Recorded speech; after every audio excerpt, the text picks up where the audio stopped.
host KGO AM, Ethan Behrman, Fox News contributor Guy Benson, and the chairman of GoPac, David Avella. Welcome to you all. Hey, Shannon.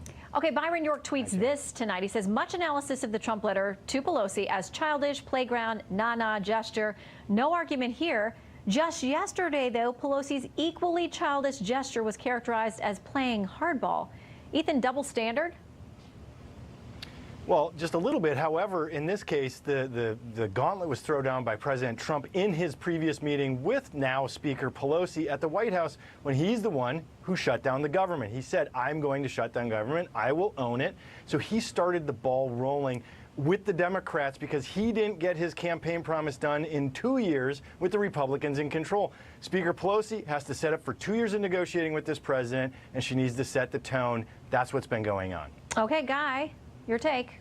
I mean, this is pettiness in both directions. Certainly the president's letter today was retribution. There's no denying that.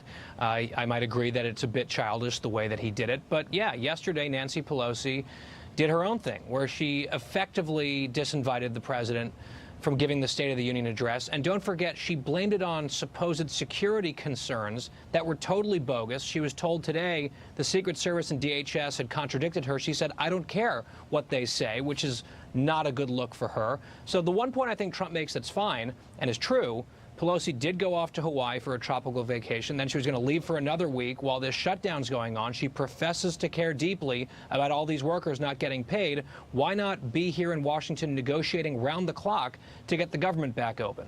Well, and David, one paper today, it might have been the Washington Post, I think, essentially, said this is turning to a schoolyard scrap now. Like, nobody actually looks good in this thing. And, no employees are getting their payback. No one's getting a wall. Like, nothing's getting accomplished. How does this end? Hopefully with the government open sooner rather than later. But let's also keep in mind that one of the things that drives Democrats crazy is the president never misses an opportunity to treat Democrats the way Democrats treat Republicans. And part of this is a tit for tat because Nancy Pelosi disinvited the president. Let's keep in mind here, for 100 years, the president didn't go to Congress and make a speech. He sent it in a letter. Now, let's also keep in mind that in 1981, Jimmy Carter didn't go and deliver a State of the Union address. Harry Truman didn't go to Congress and make a State of the Union address in one of his years as president. We didn't hear Democrats screaming, yelling about that. But now, all of a sudden, it's a national crisis that the president may not go give a speech before Congress in an era of Twitter where 146 characters define a message. I think the president could say the State of the Union quite well in his tweets. Yeah, I think he might enjoy those, saying it to the faces of members of Congress, which may be why they don't want him there. I want to ask you all to weigh in on this breaking news that we've gotten tonight, the Buzzfeed report that alleges that Michael Cohen was instructed to lie about a potential Russia real estate deal by President Trump.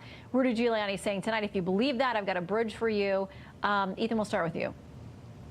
Well, I mean, I've been saying on this network for nearly 2 years that the president operates and acts like a mob boss. That would not be beyond the imagination of the American people to say, of course, he asked Michael Cohen to lie in front of Congress. I don't have the evidence of it, but it sure fits a pattern of what's been going on all the way back to James Comey and what was taken in those contemporaneous notes, all the way through all of his actions back to when he was a private businessman. This is par for the course, except now he's president, and that would be a major problem. It would be. I mean, Guy, that's a serious allegation. If it's coming directly from Cohen, they're citing law enforcement sources. But if this tracks back allegedly to Cohen, that this is what he says the president told him to do.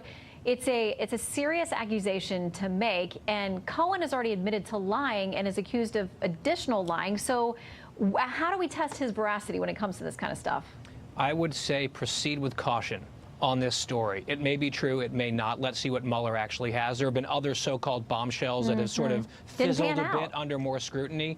But look, this is not just, according to the Buzzfeed story, it's not just Cohen's word. They say there are texts, emails, and documents. If that is true, if it is true that BuzzFeed is reporting what is accurate and what Mueller has, that is an enormous, enormous problem for this presidency. David? Right now, it's media coverage by speculation, and as Guy pointed out, many stories about this whole investigation, you hear a big bombshell headline or you read a big bombshell headline, and a couple days later you don't hear anything about it. All the more reason why Mueller needs to wrap up this investigation, and then we'll know what facts and allegations and charges he may have to present against the president. Yeah, and it sounds like at this point the White House is not interested in giving the president any real effort at going to sit down with the Mueller team. It seems like that's now completely off the table, especially with regard to follow-up questions or things about the obstruction of justice charges. This is a whole other can of worms. We should actually do, David, as you mentioned, we should do a piece that looks at all the stories that grabbed headlines and caused a lot of gasping here in Washington and actually didn't pan out. There may be more of that before we get the Mueller report, and we all have answers to all of these questions. In the meantime, Ethan, Guy, David, thank you all very much. Thank you. All right, the